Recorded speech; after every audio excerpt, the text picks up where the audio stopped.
Rail line जाती थी लेकिन स्टेशन नहीं था, स्टेशन बन गया।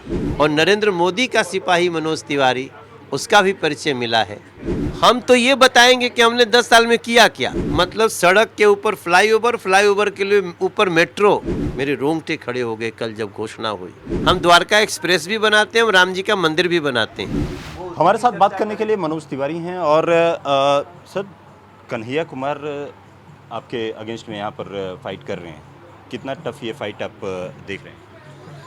नहीं, हम तो देखिए, हम किसी भी चुनाव को हल्के में नहीं लेते हैं। हम अपने पूरे शक्ति के साथ लड़ेंगे और जो भी आया है स्वागत है। लेकिन हमको ये पता है कि जो भी आए हैं लोग, ये 40 दिन के टूर पे आए हैं।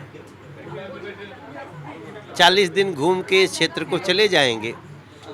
लेकिन जब 40 दिन घूमेंगे ना, तो उनको मनोज तिवारी के द्वारा नरेंद्र मोदी के आशीर्वाद से जो 14,600 करोड़ का काम है वो दिखेगा। उनको दिखेगा एलिवेटेड रोड, जो देश का सबसे लंबा एलिवेटेड रोड, जिससे खजूरी का, करावल नगर का, उस्मानपुर का, घोंडा का, ये सारा जो जाम था वो ख़त्म हो गया। पहली बार सेंट्रल स्कूल बना है आज़ादी के बाद, वो दिखेगा।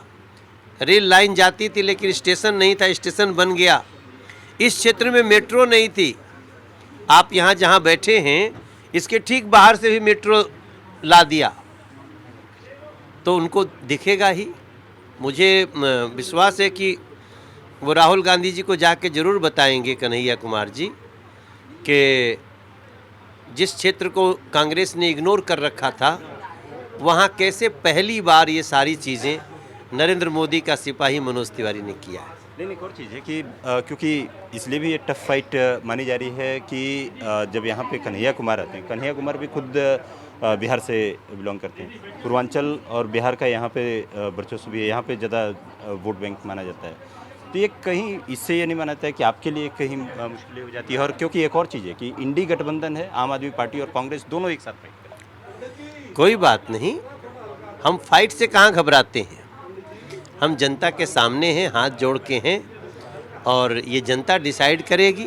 नॉर्थ ईस्ट दिल्ली की क्षेत्र की जनता, उस पर मुझे पूरा विश्वास है। मनोज तिवारी 10 साल में अपना परिचय भी दिया है, और नरेंद्र मोदी का सिपाही मनोज तिवारी, उसका भी परिचय मिला है। इस क्षेत्र के लोगों पे हमें पूरा विश्वास है कि लोग पहले से भी ज़्यादा मतों से हमको जिताएंगे। एक सवाल ये रहेगा कि मैं पूछूं कि क्योंकि कन्हैया कुमार को यहाँ पर लाया गया है, तो सवाल तो कई सारे होंगे, आपके भी जहन में होंगे। सवाल होंगे 5 सवाल, यदि मैं पूछूं तो 5 सवाल क्या होंगे? नहीं, हम तो सवाल क्यों पूछें। सवाल तो जनता पूछेगी, कांग्रेस से पूछेगी, और जो कन्हैया कुमार जी हैं उनसे पूछेगी। हम तो ये बताएंगे कि हमने 10 साल में किया क्या। तो जब हम किसी को बोलेंगे कि भाई हमारे क्षेत्र में जहाँ मेट्रो का दर्शन नहीं होता, तो ट्रिपल डेकर मेट्रो बन रही है। मतलब सड़क के ऊपर फ्लाईओवर, फ्लाईओवर के लिए ऊपर मेट्रो। नरेंद्र मोदी जी का ऐसा आशीर्वाद है, अब पासपोर्ट के लिए हमारे क्षेत्र को कहीं और नहीं जाना पड़ता। हम जहाँ बैठे हैं ना, यहाँ से यहीं 800 मीटर दूर जमुना विहार में पासपोर्ट कार्यालय है। ये वजीराबाद बैठे हैं, कल तक जमुना विहार जाने में 1.5 घंटा लगता था, आज मुश्किल से 7 मिनट लगेगा यहाँ से निकल के चलेंगे। तो ये कैसे हुआ? सिग्नेचर ब्रिज बनाया। साहेब सिंह वर्मा जी ने जो ब्रिज की घोषणा की, उसको पूरा कांग्रेस सरकार रोक के बैठी थी। जब मनोज तिवारी आया तब जाके वो बनता है।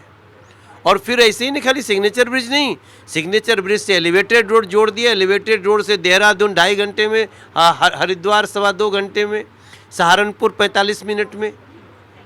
तो ये तो हम इसकी बात करेंगे, हमारा कोई सवाल ही नहीं है उनसे। उनसे जो सवाल है वो हमारे क्षेत्र की जनता पूछेगी। नहीं, देश की भी आपने बात की आपने, क्योंकि कन्हैया कुमार की बात किया जाए तो छात्र राजनीति से, जेएनयू की छात्र राजनीति से, फिर उसके बाद बेगूसराय में इलेक्शन फाइट करके, और फिर उसके बाद आपके क्षेत्र में। देखिए, किसी को तो आना ही था।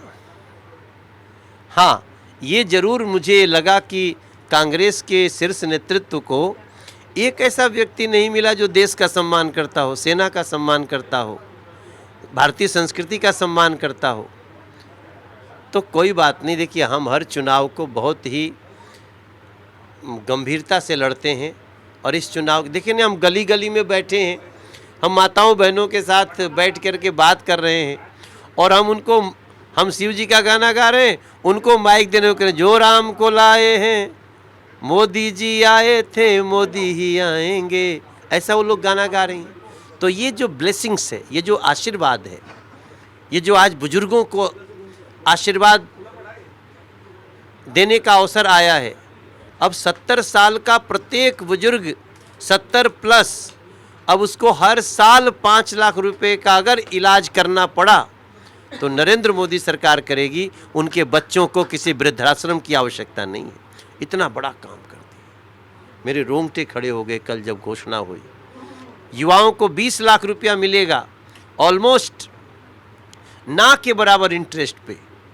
मेरे देश के नौजवानों, अपने हाथ में हुनर लाओ, सरकार पैसे दे रही है, आप अपने पैसे से काम करके वो पैसा सरकार को लौटा देना। कितनी बड़ी बात है।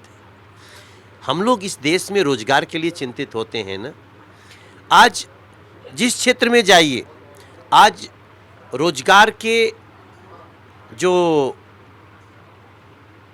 पैरामीटर्स थे, वो कभी आपसे समय होगा तो हम बताएंगे कि हम हर क्षेत्र में बेहतर कर रहे हैं, बेरोजगारी का दर घटाए हैं। लेकिन सबसे बड़ी बात कि हम विकास पर भी ध्यान देते हैं और हम विरासत पर भी ध्यान देते हैं। हम द्वारका एक्सप्रेस भी बनाते हैं, हम राम जी का मंदिर भी बनाते हैं, हम काशी विश्वनाथ को भी सजाते हैं और करतारपुर साहिब का रास्ता भी खुलवाते हैं। हम इस देश के गरीबों को 5 साल तक फ्री अनाज भी देते हैं और जम्मू कश्मीर से 370 भी हटा देते हैं। ये जो विकास से विरासत तक की यात्रा है मोदी जी की, उसको हमारे क्षेत्र और पूरे दिल्ली के लोग, जो लोग टुकड़े टुकड़े गैंग का नेतृत्व करते रहे हों, कांग्रेस उन्हीं को टिकट देती है तो कोई बात नहीं, आओ हम भी अपने ढंग से लोगों से बात करें। धन्यवाद जी मीडिया से बात करने के लिए। कैमरामैन गोपाल के साथ राहुल मिश्रा, जी मीडिया।